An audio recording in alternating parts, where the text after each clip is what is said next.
Bonjour à toutes et à tous et bienvenue sur votre chaîne d'information régionale pour l'actualité sportive. En ce lundi 19 novembre, il est en notre compagnie Guillaume Van der Schaag. Bonjour. Bonjour Adrien.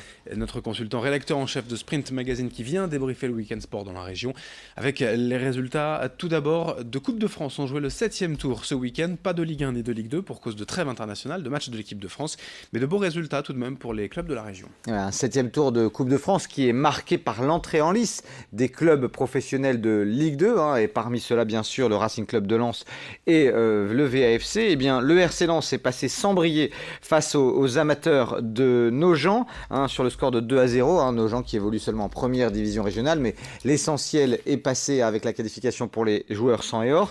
Et puis de son côté, le VAFC l'a emporté en éliminant les Dunkerquois de l'USLD sur le score de 3-1. Toujours du côté national, mais là du coup forcément c'est passé pour les joueurs de l'USBCO qui ont battu Marc-en-Barœul sur le score de 2-0. Et puis Wascal est tombé avec les honneurs face à l'équipe de Saint-Quentin sur le score de 5-3. Un match spectaculaire avec beaucoup de buts.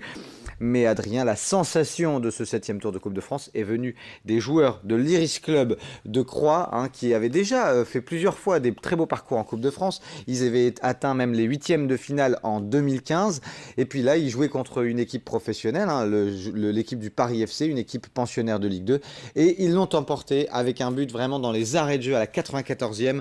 Un but signé Sofiane Mioubi à la 94e. Donc ils s'imposent sur le plus petit des scores et ils seront donc bien au 8e tour, les joueurs de l'Iris Club de Croix.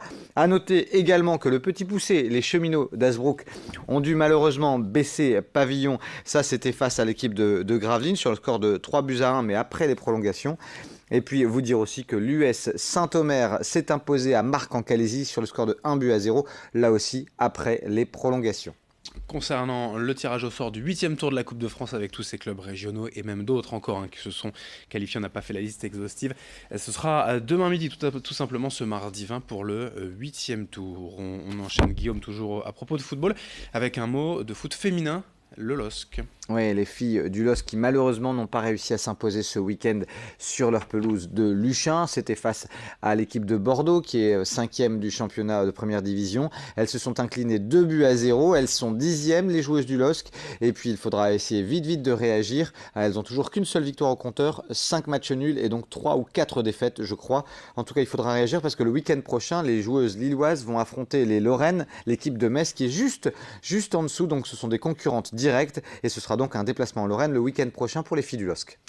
Passer l'actualité du foot, on va parler de rugby puisqu'il y avait un événement tout de même. C'est assez rare que le 15 de France vienne dans le Nord. La dernière fois, je crois que c'était en 2012, donc il y a quand même 6 ans, avec une victoire à la clé samedi soir au Stade Pierre-Mauroy. Ouais, vous y étiez Adrien, j'y étais, c'était un beau match, une très belle ambiance avec près de 42 000 spectateurs. Alors le match n'est pas forcément bien parti avec les Pumas argentins qui ont poussé, qui ont très vite marqué un essai. Ils ont mené un moment 10-3, mais ensuite le 15 de France a poussé, il était plus fort en conquête, plus fort dans les transmissions, et puis ça a payé grâce à nos ailiers, notamment Teddy Thomas, très rapide avec des jambes de feu, et forcément, là, le 15 de France a fini par se passer devant, a tenu bon, même s'ils ont raté de ci de là quelques pénalités pourtant jouables. Une victoire au final 28-13, mais surtout Adrien, je pense que vous pouvez en témoigner, une très belle ambiance, plusieurs démarrages de haut là, et puis plusieurs fois on a entendu la Marseillaise qui démarrait dans les travées du Stade Pierre-Mauroy. Beaucoup d'ambiance et c'était une belle fête du rugby. Franchement, pour aller voir souvent des matchs de foot, le rugby c'est quand même très sympa, très convivial. Moi j'ai pu croiser des supporters français en train de pactiser, de trinquer avec des supporters argentins qui étaient peu nombreux mais qui ont donné de la voix et qui étaient très contents d'être là. C'était vraiment une belle rencontre et une victoire qui sera bonne pour la confiance du 15 de France en vue de la Coupe du Monde qui, rappelons-le, aura lieu d'ici 9 mois. Et pour vous dire aussi l'intérêt de ce match, moi j'étais à côté de supporters belges, vous voyez, qui étaient là finalement assez neutres, mais qui aiment le rugby et qui voulaient voir du rugby de haut niveau. C'est quand même très rare dans la région. On le disait, c'était 2012, donc voilà, c'était une belle fête même pour les étrangers. Donc effectivement, il y avait de l'ambiance. Le Stade Pierre-Mauroy s'y prête bien, 40 000 personnes pour le rugby. On espère que le rugby va continuer de grimper dans les cœurs de la région avec Marc-en-Barœul qui n'en finit plus de gagner en Fédéral 2. Ouais, alors là, on n'est plus en effet au même niveau, mais n'empêche qu'en Fédéral 2, les joueurs marquois sont sur en nuage depuis le début de la saison. 9 matchs, 9 victoires. Et là, ce week-end, c'était un petit peu un match au sommet face au deuxième, l'équipe l'équipe de Drancy. Eh bien, les joueurs marquois l'ont encore emporté sur le score de 33-24 contre Drancy. Donc, ils sont leaders incontestés de Fédéral 2 et on peut le dire, Adrien, la Fédéral 1 leur tend les bras. Voilà, pour remplacer entre guillemets le défunt LMR, hein, Lille Métropole Rugby, qui avait échoué finalement aux portes de la Pro D2 qui était en Fédéral 1. On souhaite évidemment un bel avenir aux Marquois en Fédéral 2, puis peut-être en Fédéral 1. On enchaîne, Guillaume, avec un autre ballon. Cette fois, on va parler de basket.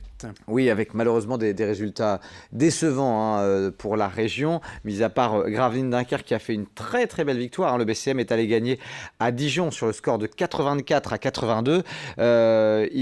Dijon était pourtant deuxième avant cette rencontre. Ça permet au BCM Gravelines Dunkerque de remonter à la 12e place de Jeep Elite. En revanche, c'est vraiment difficile pour le Portel cette saison.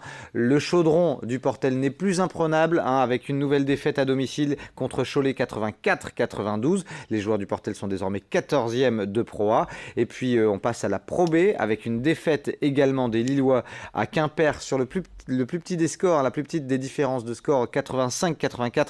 C'est dommage, il y avait peut-être quelque chose à aller faire là-bas à Quimper pour les basketteurs lillois. Et puis Denain a perdu une défaite un peu plus attendue, défaite à Nantes 82-67 pour les Denaisiens. En volleyball, il y avait un beau derby et c'est en Ligue B. Oui, parce qu'en Ligue A, les joueurs de Tourcoing étaient exempts ce week-end.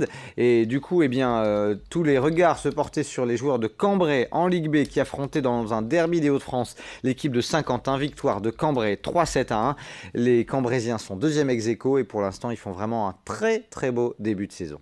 On va terminer avec la course à pied. Il y avait les foulées outre-loises. Oui, les foulées outre-loises qui ont été gagnées, une fois n'est pas coutume, par un coureur vétéran, un Pascal Schoner, qui a bouclé le 10 km en 32 minutes 34 avec une belle densité à l'arrivée. Et malgré le froid, il y avait quand même une belle ambiance du côté de Outreau. À noter, malheureusement, on n'a pas les résultats, mais une belle réussite aussi pour la course La Lilloise qui était organisée par l'école de commerce Schema, des étudiants qui œuvrent pour la course hors stade. Ça méritait d'être souligné, une belle épreuve également. Merci Guillaume pour toutes ces infos. Je vous souhaite une bonne semaine, puis on se retrouve vendredi pour un nouveau Week-end Sport. À vendredi pour débriefer. Merci d'être en notre compagnie, merci de votre fidélité. L'info continue dans un instant.